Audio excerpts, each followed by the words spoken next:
తీర్పు, మార్పు, నేర్పు. పూర్వకాలమందు కాశ్మీర్ దేశానికి యశస్కరుడు ప్రభువుగా ఉండేవాడు. ధర్మబద్ధమైన తీర్పులు చెప్పటానికి ఆయన పేరు పొందాడు. ఆ కాలంలో బ్రాహ్మణులు ఎవరికైనా అన్యాయం జరిగితే వారు కోటకు వచ్చి ప్రయోపేశం చేసేవారు. అది చూచి రాజు వెంటనే వచ్చి కనుక్కొని పరిష్కరించి మరీ ఇంకొక పనికి వెళ్ళేవాడు. ఒకనాడు ఒక బ్రాహ్మడు వచ్చాడు. తీరా రాజు భోజనానికి కూర్చోబోతున్నాడు. అయినా గభీమని లేచి వచ్చి, మీ ఫిర్యాదు ఏమిటో చెప్పండి అన్నాడు.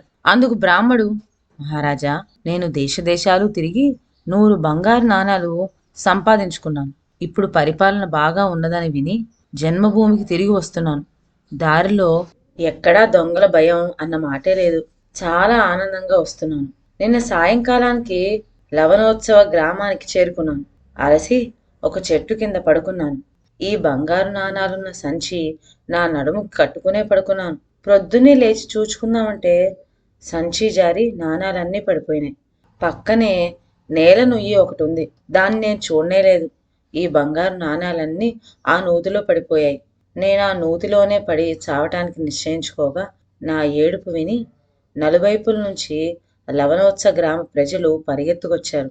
నూతిలో పడకుండా వాళ్ళు నన్ను పట్టుకున్నారు. అప్పుడు వారిలో ఒక ధైర్యశాలి, నూతిలో పడిన నీ నాణాలన్నీ తీసి ఇస్తా, నాకేమిస్తావు అని అడిగాడు. నేనప్పుడు చాలా విచారంలో ఉన్నాను. నా మనసు ఏమీ బాగాలేదు. అయ్యా, నా ధనమంతా ఎటూ పోనే పోయింది కదా, మీరు దాన్ని పైకి తీయగలిగితే మీకు ఇష్టం వచ్చినంత సొమ్ము నాకు ఇవ్వండి అన్నాను.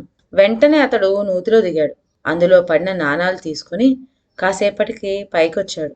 నువ్వు నా ఇష్ట ప్రకారం ఇచ్చినవి తీసుకుంటానని అన్నావు కదా, నా ఇష్ట ప్రకారం నువ్వు 2 నాణాలే తీసుకో, మిగిలిన 98 నాణాలు నేను తీసుకుంటాను అని చెప్పి అతడు 2 నాణాలు మాత్రమే నాకు ఇచ్చి మిగిలిన సొమ్మంతా తను తీసుకున్నాడు. ఈ పద్ధతి బాగులేదని నేను వాదించాను.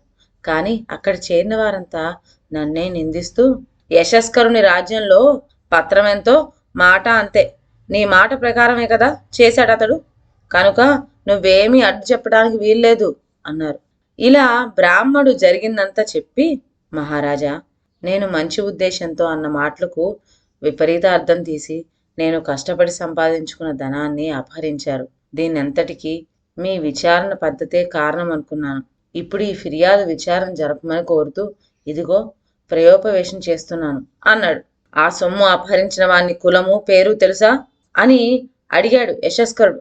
అవేమీ నాకు తెలియదు ప్రభు, ముఖం చూస్తే మాత్రం గుర్తుపట్టగలను అని అన్నాడు బ్రాహ్మణుడు.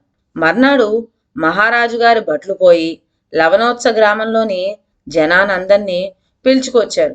రాజుగారి ఆజ్ఞ ప్రకారం బ్రాహ్మడు తన సొమ్ము అపహరించినటువంటి వ్యక్తిని గుర్తుపట్టి చూపించాడు. ఏం జరిగింది వివరంగా చెప్పమని యశస్కరుడు ఆ వ్యక్తిని అడిగాడు. రాజుగారితో బ్రాహ్మడు ఏం చెప్పాడో సరిగ్గా అలాగే చెప్పాడు ఆ వ్యక్తి. చివరన, ప్రభు, నేను బ్రాహ్మడి మాట ప్రకారమే చేశాను సుమండి అని మళ్ళీ ఉటకాయించాడు. ఇదంతా విని అక్కడ చేరిన వారందరూ ఆ వ్యక్తి అపరాధం ఏమిటో నిర్ణయించలేకపోయారు. వాళ్ళంతా రాజుగారి తీర్పు వినటానికి కుతూహల పడుతున్నారు. ఇద్దరు చెప్పిన సంగతులు విని రాజు కాసేపు ఊరుకొని తరువాత తీర్పు చెప్పాడు. అసలు ఆ సొమ్ముకు యజమాని అయిన బ్రాహ్మడు 98 బంగారు నాణాలు, వాటిని నూతిలో నుంచి పైకి తీసిన వ్యక్తి 2 బంగారు నాణాలు తీసుకోవాలి అని చెప్పాడు. ఇది విని అందరూ తెల్లబోయారు. యశస్కరుడు అందరికీ తెలిసేటట్లు ఇలా చెప్పాడు. బ్రాహ్మడు నీ ఇష్టం వచ్చినంత సొమ్ము నాకు ఇవ్వు అని కదా అన్నాడు. అంటే తనకు ఎంత ఇవ్వటం ఉచితమో అంత ఇవ్వమని బ్రాహ్మణుని ఉద్దేశం.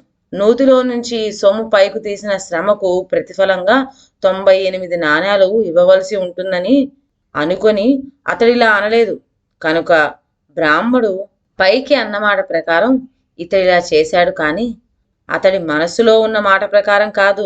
ధర్మాధర్మాలను మనసులో ఉంచుకొని బ్రాహ్మణుని అసలు ఉద్దేశం ఏమిటో కూడా గ్రహిస్తే 2 నాణాలు మాత్రమే ఇతడు తీసుకోవచ్చు, మిగిలిన 98 నాణాలు బ్రాహ్మణుడివే. ఇలా చెప్పిన యశస్కరుని ధర్మ సూక్షణకి అందరూ ఆశ్చర్యపోయారు. తర్వాత బ్రాహ్మణుడి సొమ్ము బ్రాహ్మణుడికిచ్చి ఆ మనిషి 2 నాణాలతో బయటపడ్డాడు. ఇదండి వాటి కథ. మరొక మంచి కథతో నెక్స్ట్ వీడియోలో కలుద్దాం. అంతవరకు సెలవు. నా ఛానల్లోని కథలు మీకు నచ్చినట్లయితే నా ఛానల్ను లైక్ చేసి సబ్స్క్రైబ్ చేయండి. షేర్ చేయడం మర్చిపోవద్దు. కొత్త కథల నోటిఫికేషన్ కోసం బెల్ ఐకాన్ ప్రెస్ చేయండి. Thank you.